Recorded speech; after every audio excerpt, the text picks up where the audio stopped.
દેશની રાજનૈતિક રાજધાની ન્યૂ દિલ્હીમાં ગઈકાલે ચાલતી કારમાં બોમ્બ વિસ્ફોટ થયો હતો અને ત્યારબાદ સમગ્ર દેશભરમાં સુરક્ષા એજન્સીઓ દ્વારા હાઈ એલર્ટ આપી દેવામાં આવ્યું છે। દાહોદ પોલીસ દ્વારા પણ આ બોમ્બ વિસ્ફોટ બાદ એલર્ટ મોડમાં જોવા મળી હતી। દાહોદ જિલ્લો એ મધ્યપ્રદેશ અને રાજસ્થાનની સરહદે આવેલો જિલ્લો હોવાથી દાહોદ જિલ્લા પોલીસે ખાસ કરીને આંતરરાજ્ય બોર્ડર મધ્યપ્રદેશ અને રાજસ્થાનને જોડતી તમામ બોર્ડર सार्वजनिक स्थलों पर सघन चेकिंग हाथ धरवामां આવ્યું હતું। National highway, state highway, bus station, railway station सहितना जाहेर स्थलों અને આ ઉપરોક્ત વિસ્તારોમાં મોટા પાયે ચેકિંગ હાથ ધરવામાં આવ્યું હતું। શહેરના મુખ્ય માર્ગો તેમજ ભીડભાડવાળા વિસ્તારોમાં ખાસ કરીને દાહોદ પોલીસની અલગ અલગ ટીમો દ્વારા કોમ્બિંગ હાથ ધરવામાં આવ્યું હતું। આ કોમ્બિંગ દરમિયાન આ તપાસો દરમિયાન શંકાસ્પદ વાહનો તેમજ વ્યક્તિઓ સામે પોલીસની બાજ નજર હતી।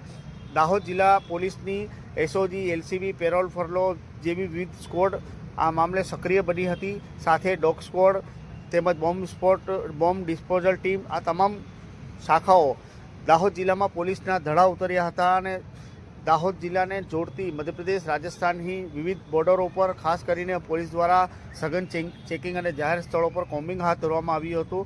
દિવસ દરમિયાન પણ આ એક્સરસાઇઝ જોવા મળી હતી। નાગરિકોને આ સમયે સાવચેત રહેવા અને શાંતિ જાળવવા દાહોદ પોલીસ દ્વારા અપીલ કરવામાં આવી છે અને સાથે સાથે શંકાસ્પદ હિલચાલ અને સંદિગ્ધ વ્યક્તિઓ જો દેખાય તો તાત્કાલિક પોલીસને જાણ કરવા માટે પણ દાહોદ જિલ્લા પોલીસ દ્વારા એક મેસેજ દાહોદ જિલ્લાની જનતાને જાય તે માટે અપીલ કરવામાં આવી છે। સાથે જ આવા ભીડભાડવાળા વિસ્તારો, બોર્ડરો તેમજ અન્ય સાર્વજનિક અને ભીડભાડવાળા વિસ્તારોને ટાર્ગેટ કરી પોલીસ દ્વારા સઘન ચેકિંગ હાથ ધરવામાં આવી રહ્યું છે।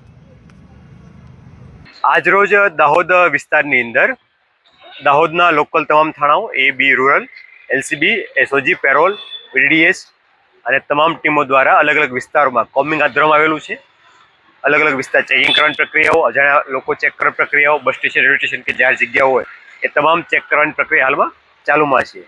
હું આપના માધ્યમથી દાહોદના લોકોને, તમામ લોકોને એક મેસેજ આપવા માંગીશ કે આપના આસપાસના વિસ્તારમાં કોઈ લોકો રહેવા માટે બહારથી આવે છે, ભાડા કરાર કરતા નથી, એમની મુવમેન્ટ શંકાસ્પદ જણાય છે, કોઈ કામ ધંધો કરતા નથી અથવા મુવમેન્ટ એ પ્રકારની સંદિગ્ધ છે, ભાષા બાબતે કે વ્યવહાર બાબતે ડાઉટ છે, તો એવો કોઈ પણ ઘટનાક્રમમાં પોલીસ તત્વોને જાણ કરવામાં આવે।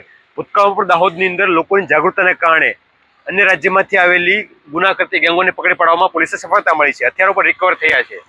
તાજેતરમાં 8 મહિના પહેલા મુરાદાબાદની ગેંગ પોલીસે પકડી પાડી હતી, એમાં પણ લોકલ લોકોનો સહકાર બહુ ફાયદાકારક રહ્યો હતો। તો ફરીથી કોઈ પણ અનિચ્છનીય ઘટના અટકાવવા માટે દાહોદના લોકો છે પોતે એલર્ટ રહી, જાગૃત રહી, વેપાર કરતા લોકો પોતાની જગ્યાએ, હોટલ ધાબાવાળા પોતાની જગ્યાએ, ચા લારીવાળા પોતાની જગ્યાએ કે તમામ નાગરિકો હંમેશા એલર્ટ રહે, હંમેશા પોતાની આસપાસ કંઈ પણ ઘટના ઘટે છે, સંદિગ્ધ લાગે છે, તાત્કાલિક પોલીસને જાણ કરે, જેથી કરીને આપણે તમામ ભેગા મળી આપણા શહેરની, રાજ્યની, દેશની સુરક્ષા જાળવી શકીએ। જય હિન્દ।